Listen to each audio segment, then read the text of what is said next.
నమస్కారం. Sankranti శుభాకాంక్షలతో TCN news కు స్వాగతం. ముందుగా ముఖ్యాంశాలు.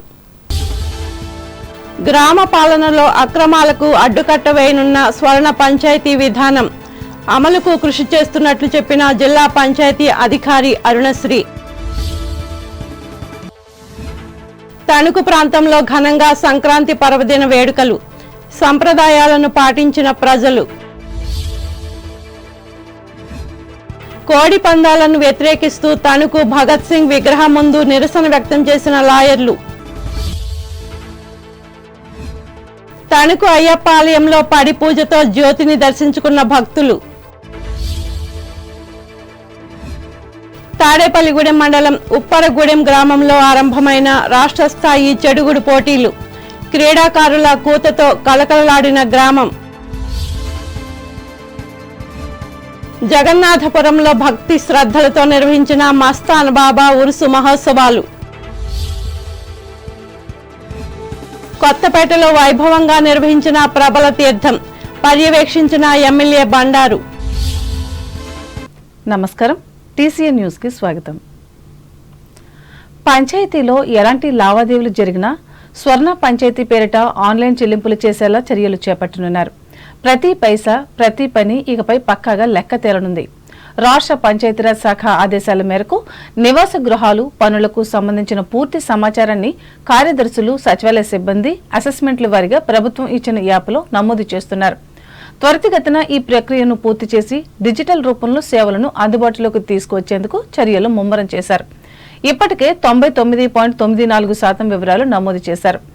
జిల్లాలోని 20 మండలాలకు చెందిన 409 గ్రామ పంచాయతీల పరిధిలో 3,12,006 అసెస్మెంట్లు ఉన్నాయి.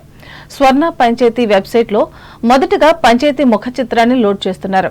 ఇంటి విస్తీర్ణం, హద్దులు, యజమాని వివరాలు, ఏడాదికి ఎంత పన్ను చెల్లిస్తున్నారు, ఆస్తి, కుళాయి, వ్యాపార సముదాయాలకు సంబంధించిన పన్నులు, చెరువులు, స్థలాలు లీజు, సెల్ టవర్లు, పరిశ్రమలు, రోజువారీ వ్యాపారాల నుంచి వసూలు చేస్తున్న ఆశీళ్లు, ఇలా పంచాయతీలకు ఆదాయాన్ని తెచ్చే వాటి వివరాలను నమోదు చేస్తున్నారు. గ్రామ పంచాయతీలో జరుగుతున్న అక్రమాలను ఈ స్వర్ణ పంచాయతీలతో ఇకపై చెక్ పడనుంది. పన్నుల రూపంలో పంచాయతీలకు వస్తున్న ఆదాయం పక్కదారి పట్టకుండా అన్ని చర్యలు తీసుకుంటున్నట్లు జిల్లా పంచాయతీ అధికారి బి అరుణశ్రీ తెలిపారు. సంక్రాంతి పర్వదినాన్ని తణుకు ప్రాంతంలో మంగళవారం అత్యంత భక్తి శ్రద్ధలతో సాంప్రదాయ సిద్ధంగా జరుపుకున్నారు. ఈ మేరకు దేవాలయాలకు వెళ్లి ప్రత్యేక పూజలు చేశారు. అయ్యగారికి దండం పెట్టు, అమ్మగారికి దండం పెట్టు అంటూ గంగిరెద్దుల వాళ్ల సందడి, హరిలో రంగ హరి అంటూ నడినెత్తి నుండి నాసిక దాకా తిరుమని పట్టెలతో చెడతలు కొడుతూ చిందులేసే హరిదాసులతో ఆద్యంతం ఆహ్లాదకరంగా సాగిపోయే ఈ పండుగకు మన దేశంలో ప్రత్యేకత ఉంది. ముఖ్యంగా ఇటు ఆధ్యాత్మిక సాధనకు, అటు ధార్మిక క్రియాకలాపాలకు, మరోవైపు సాంస్కృతిక, సామాజిక ఉత్సవాలకు ప్రాధాన్యతనిచ్చే పెద్ద పండుగ మకర సంక్రమణం. పంటలను ధాన్యలక్ష్మిగా భావించే భారతీయులు ఆ పంటల సిరి ఇంటికి వచ్చే హేమంత సంక్రాంతి వేళను సంబరంగా జరుపుకోవటం ఆనవాయితీగా వస్తుంది. ఇతర పండుగలు ప్రధానంగా దైవ సంబంధంగా ఉండగా సంక్రాంతి, ఉగాది పండుగలు మాత్రం ప్రకృతికి, మానవునికి మధ్య ఉన్న అవినాభావ సంబంధాన్ని పండుగలుగా చెప్పవచ్చు. అందుకే రామమ్మ మహాలక్ష్మి, కావిళ్ల ధాన్యం, గదుల్లో భాగ్యం, కష్టించే రైతులకు కలకాలం సౌభాగ్యం అంటూ ప్రముఖ కవి దేవులపల్లి కృష్ణశాస్త్రి సంక్రాంతి పండుగను గురించి గొప్పగా కీర్తిస్తూ రాశారు. ఇది అక్షర సత్యం. సంక్రాంతి పండుగ వస్తుందంటే గదులు నిండుతాయి, అంటే పంట సిరి ఇంటికి చేరుతుందని అర్థం. ఆ సిరితో రైతన్నులు గుండెలు ఆనందంగా ఎగిసిపడతాయి. తద్వారా ఇంటిల్లపాదికి ఆనందం. ఈ కారణంగానే ఈ పండుగను సంక్రాంతి లక్ష్మి అని కూడా వ్యవహరిస్తారు. ఈ నేపథ్యంలోనే సంక్రాంతి వచ్చి సంబరాలు తెచ్చింది. పల్లెలు, పట్టణాలు కొత్త అందాలు సంతరించుకున్నాయి. పచ్చని పైర్లు, బంగారు రంగులీను పంటలు, రమ్యమైన రంగవల్లులు, కమనీయమైన గొబ్బెమ్మ పాటలు ప్రకృతి నవవధువుల రూపుదాల్చి పలకరించిపోతుంది. శ్రమైక సౌందర్యాన్ని కొత్త వన్నెలు దిద్దింది. కోస్తా జిల్లాలో జోరుగా సాగుతున్న కోడి పందాలు ఆటను ఆపించాలని కోరుతూ తణుకులో పలువురు న్యాయవాదులు, సామాజిక కార్యకర్తలు పాత ఊర్లోని భగత్ సింగ్ విగ్రహం వద్ద మంగళవారం ధర్నా చేసి నిరసన వ్యక్తం చేశారు. ఈ సందర్భంగా న్యాయవాది కౌరు వెంకటేశ్వర్లు మాట్లాడుతూ కోళ్లకు కత్తులు కట్టి కొట్టుకునే సంస్కృతి చట్టవిరుద్ధమని పేర్కొన్నారు. ఈ అంగారిక ఆచారాన్ని అందరూ వ్యతిరేకించాలని ఆయన కోరారు. కోడి పందాలు జోదాలని అరికట్టాలి, కోడి పందాలు జోదాలని అరికట్టాలి, కోడి పందాలు జోదాలని అరికట్టాలి, కోడి పందాలు జోదాలని చర్యలు తీసుకోవాలి ప్రభుత్వం కోడి పందాల మీద చర్యలు తీసుకోవాలి, కోడి పందాల మీద ప్రభుత్వం చర్యలు తీసుకోవాలి, కోడి పందాల మీద ప్రభుత్వం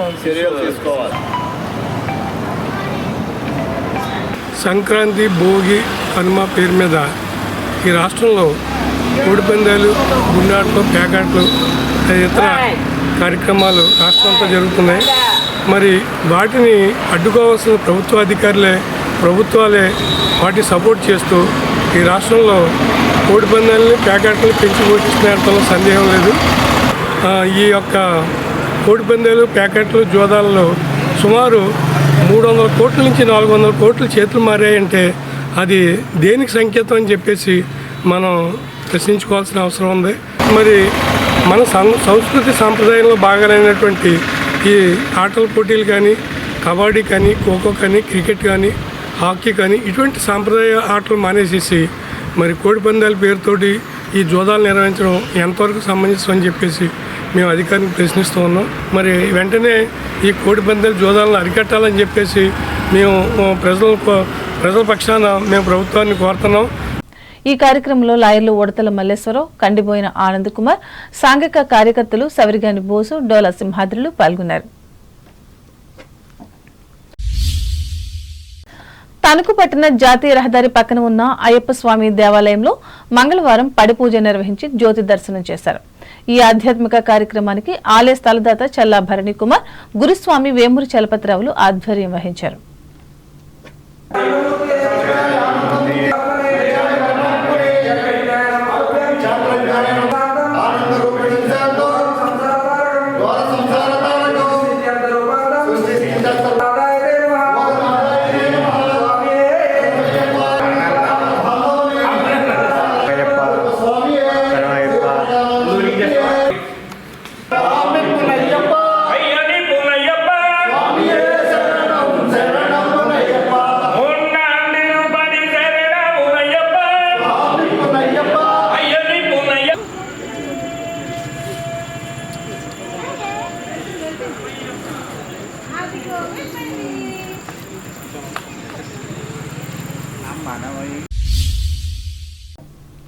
ఇప్పుడు ప్రకటనలు.